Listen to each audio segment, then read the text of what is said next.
안녕하십니까. 존종희 목사입니다. 9월 30일 화요일 매일 성경 묵상입니다. 역대하 13장 1절로 14장 1절입니다. 여로보암 왕 18째 해에 아비야가 유다의 왕이 되고 예루살렘에서 3년 동안 다스리니라. 그의 어머니의 이름은 미가야요 기브아 사람 우리엘의 딸이더라. 아비야가 여로보암과 더불어 싸울새 아비야는 싸움에 용감한 군사 40만 명을 택하여 싸움을 준비하였고 여로보암은 큰 용사 80만 명을 택하여 그와 대진한지라. 아비야가 에브라임 산 중 스마라임 산 위에 서서 이르되 여로보암과 이스라엘 무리들아 다 들으라.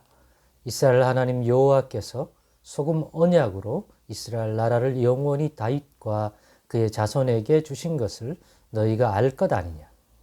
다윗의 아들 솔로몬의 신하 느밧의 아들 여로보암이 일어나 자기의 주를 배반하고 남봉꾼과 잡배가 모여 따름으로 스스로 강하게 되어 솔로몬의 아들 르호보암을 대적하였으나 그때 르호보암이 어리고 마음이 연약하여 그들의 입을 능히 막지 못하였었느니라. 이제 너희가 또 다윗 자손의 손으로 다스리는 여호와의 나라를 대적하려 하는도다. 너희는 큰 무리요 또 여로보암이 너희를 위하여 신으로 만든 금송아지들이 너희와 함께 있도다.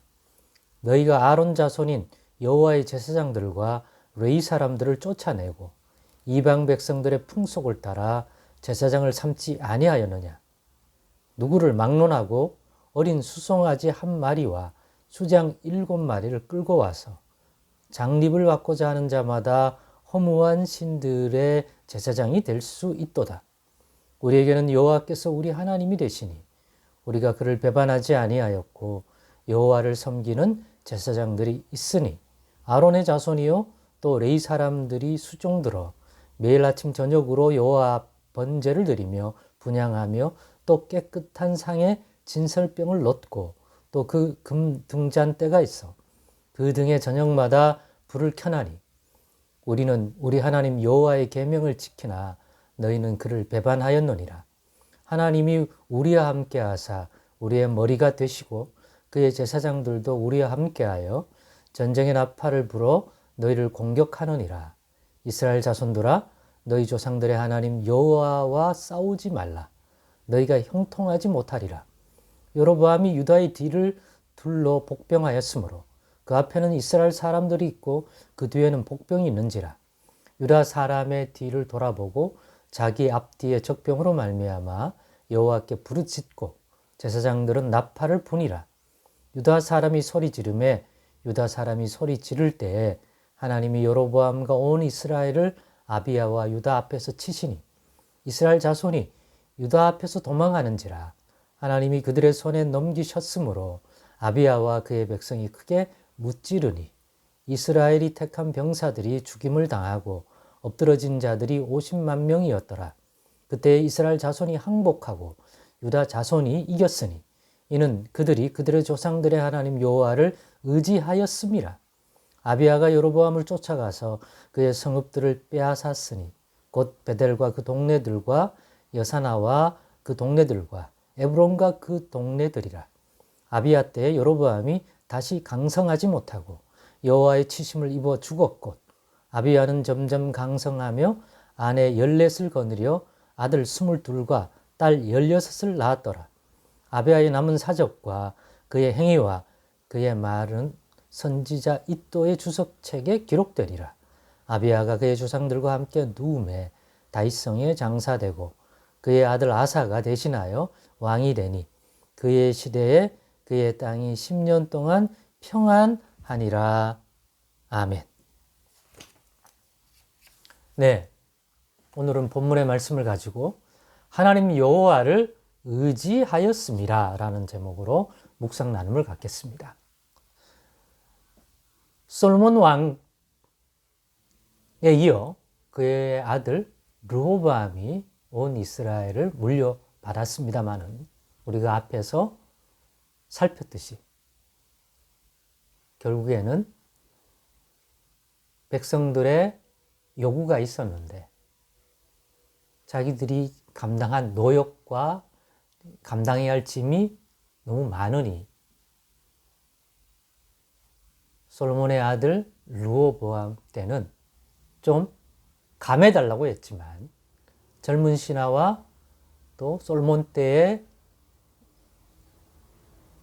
신하였던 원로들과의 사이에 의견이 갈렸고 결국에는 르호보암이 자기 또래의 친구 같은 그러한 젊은 신하들의 의견을 따라서 받아들이지 않고 더 강하게 노역을 시키는 쪽으로 정책을 펼쳤죠. 그 결과 일종의 반란이 일어나고 여로보암이 이끄는 반란이 일어나서 유다 지파를 제외한 대부분의 이스라엘 지파가 우리는 다윗의 가문을 섬기지 않겠다고 해서 떨어져 나가서 두 왕국 체계, 남쪽 유다와 북쪽 이스라엘이라고 하는 두 왕국 체제가 시작되게 되었습니다. 그래서 역대하를 읽어보거나 열왕기를 읽어보면 이스라엘의 왕들을 소개할 때, 특별히 이렇게 남북으로 나눠졌을 때 소개할 때 항상 어떤 왕을 소개할 때 그 왕이 유다왕이라면 그 유다왕 때의 북쪽 이스라엘 왕이 누구냐를 가지고 이 왕이 시대를 표현해 줍니다. 오늘 본문에도 보면 여로보암이 아직까지 북이스라엘의 초대 왕으로서 통치를 하고 있을 때 르호보암이 죽고 그 아들 아비야가 유다를 다스리는 왕이 되었다. 이런 형태로 북이스라엘 누구누구 왕 때 유다 왕 누구, 또 반대로 유다 왕 누구누구일 때에 북이스라엘 왕 누구누구 이렇게 소개된다는 것들을 참고사항으로 알아두시면 이런 본문을 읽을 때 시대적 구분을 하기가 편할 줄로 믿습니다. 오늘은 여로보암, 북이스라엘은 여전히 여로보암, 솔로몬의 신하였고 솔로몬의 아들 르호보암이 다스리는 이스라엘을 거부하고 자기를 추대했던 10지파 이상의 이스라엘 지파가 따르는 북왕국을 이루고 북왕국의 통치자로 있을 때 남유다는 아비야가 왕이 됩니다. 그리고 이 아비야의 왕에 대한 소개가 나오죠. 근데 우리가 어려운 점이 거의 비슷해요. 좋은 왕, 나쁜 왕, 뭐가 있었다. 그걸 반복합니다. 그러니 특별히 솔로몬 왕이라든가 아니면 우리가 아는 히스기야, 또 요시야, 특별한 왕은 내용이 많아서 또 읽고 묵상할 만한데 어떤 왕들은 몇 년에 왕이 되고 뭐하고 끝났다 이렇기 때문에 사실 읽고도 이걸 갖고 교훈을 얻을 만한 묵상이 가능할까 하는 왕들도 꽤 많습니다. 그래도 오늘 아비야 왕은 우리에게 줄 만한 그러한 내용이 서술되어 있습니다. 그 내용이 뭡니까? 아비야가 앞에서도 여로보암이 북왕국을 이루면서 끊임없이 그 여로보암 시대 때는 유다와 북이스라엘이 전쟁을 했다고 나오지 않습니까? 아비야가 왕이 되었을 때도 마찬가지죠. 여로보암과 다툼이 있고 즉 북이스라엘과 남유다가 계속 충돌을 하는 장면이 이어집니다. 그런 가운데 아비야 왕 때의 싸움이 있는데 이 싸움의 승리가 결국 남유다 아비야 왕의 승리로 끝납니다.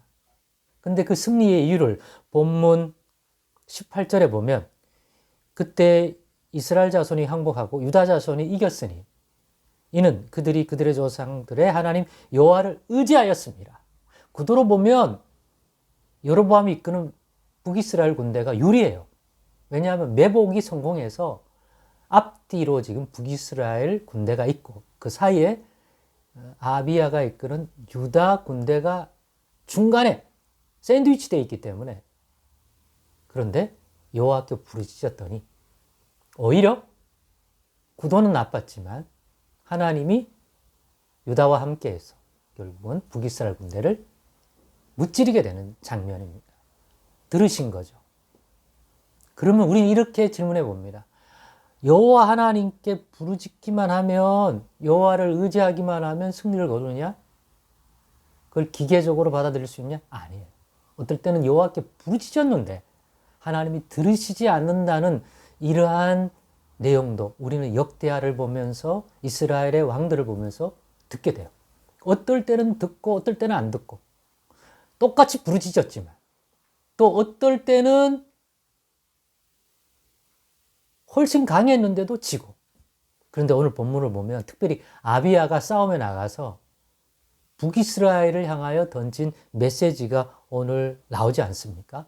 그 내용에 발견되는 게 뭐냐면, 이 당시 여로보암이 이끌던 북이스라엘이 여호와 하나님의 율법의 말씀을 다 떠나고 여호와 하나님이 진노하고 싫어할 일만 했다는 것이 아비야 왕의 발언을 통하여 드러나요. 단지 부르짖었다 여호와께, 그게 북이스라엘을 싸움에서 이기는 근본 원인이 아니라, 이때 여호와를 의지하고 있는 유다는 아비야 왕의 내용을 보면 다윗의 길을 가고 있습니다. 이에 반하여 북이스라엘은 다윗의 길이 아닌 하나님이 싫어하는 길로 가고 있습니다.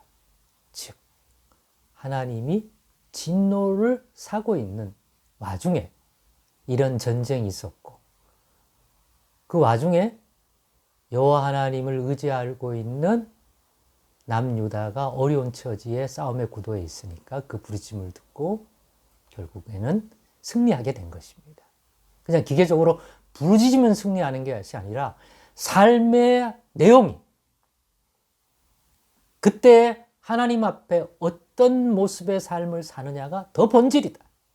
북이스라엘은 하나님의 진노를 쌓아가고 있는 형태의 삶을 이어가고 있었기 때문에 하나님이 진노할 수밖에 없는, 근데 때마침 이 전쟁이 있었기 때문에 하나님이 이 전쟁을, 북이스라엘을 치는 통로로, 도구로 삼았다는 것을 알 수 있습니다.